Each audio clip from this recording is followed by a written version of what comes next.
कहते हैं, कुछ जंगल सिर्फ पेड़ों का झुंड नहीं होते, वो यादों को संभाल कर रखते हैं। और जब कोई गलती करता है तो जंगल उसे भूलने नहीं देता। वेस्ट बंगाल के कुर्सियोंग में एक ऐसा जंगल है, डाउ हिल फॉरेस्ट, जहां हर साल लोग जाते हैं, लेकिन हर कोई वापस नहीं आता। डाउ हिल फॉरेस्ट के बीच एक पुराना स्कूल है, विक्टोरिया बॉयज स्कूल। दिन के वक्त बच्चों की आवाज़, लेकिन जैसे ही शाम होती है, जंगल अचानक चुप हो जाता है। ना पंछी, ना हवा, सिर्फ एक अजीब सा एहसास, जैसे कोई तुम्हें देख रहा हो। लोकल लोग कहते हैं, रात के बाद यहाँ सिर कटा भूत घूमता है। 2014 की बात है, कोलकाता से 3 दोस्त यहाँ आए, राघव, समीर और अंजलि। उनका मानना था ये सब बस अफवाह है और रात में जंगल एक्सप्लोर करना सिर्फ एक एडवेंचर। शाम के 7 बजे वो जंगल के अंदर घुसे।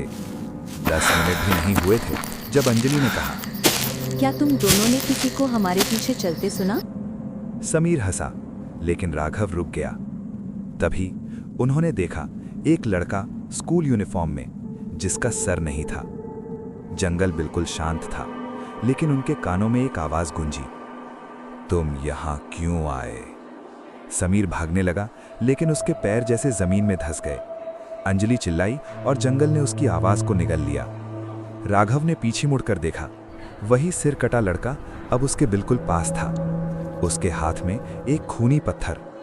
अगली सुबह पुलिस को जंगल के बाहर सिर्फ राघव मिला। उसने कहा, समीर और अंजलि जंगल के अंदर खो गए।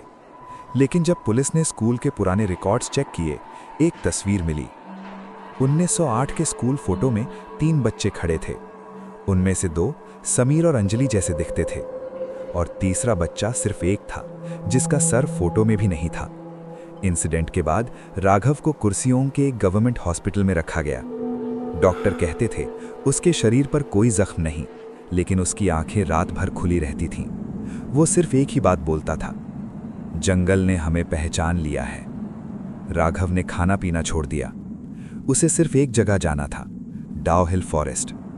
एक नर्स ने नोटिस किया, जब भी रात के 3 बजते थे, राघव अपनी उंगलियों से बेड के कॉर्नर पर कुछ लिखने लगता, जैसे जिंदा रहने की प्रैक्टिस कर रहा हो। एक रात नर्स ने चुपके से उसका नोटबुक खोला। हर पेज पर एक ही लाइन लिखी थी, सिर्फ सर ही गया था, बाकी सब यहीं रह गया। लास्ट पेज पर डाउ हिल फॉरेस्ट का एक रफ स्केच बना था। अगली सुबह राघव हॉस्पिटल से गायब था। सिक्योरिटी कैमरा में सिर्फ एक सीन था, राघव नंगे पांव जंगल की तरफ चलता हुआ, जैसे कोई उसे बुला रहा हो। फॉरेस्ट के बीच राघव रुका। उसने धीरे से कहा, मैं वापस आ गया हूं। तभी उसके सामने 2 बच्चे खड़े थे, समीर और अंजलि, बिल्कुल वैसे ही जैसे वो कभी मरे ही ना हो। समीर ने कहा, अब तुम्हारी बारी है। अंजलि ने राघव के सर पर हाथ रखा। अगली सुबह जंगल की एंट्रेंस पर एक नया स्कूल फोटो लटका मिला। इस बार तीनों बच्चों के सर गायब थे। डाउ हिल फॉरेस्ट यादें नहीं रखता, वो लोगों को क्लासरूम में बदल देता है। अगला लेसन शायद किसी और के लिए हो।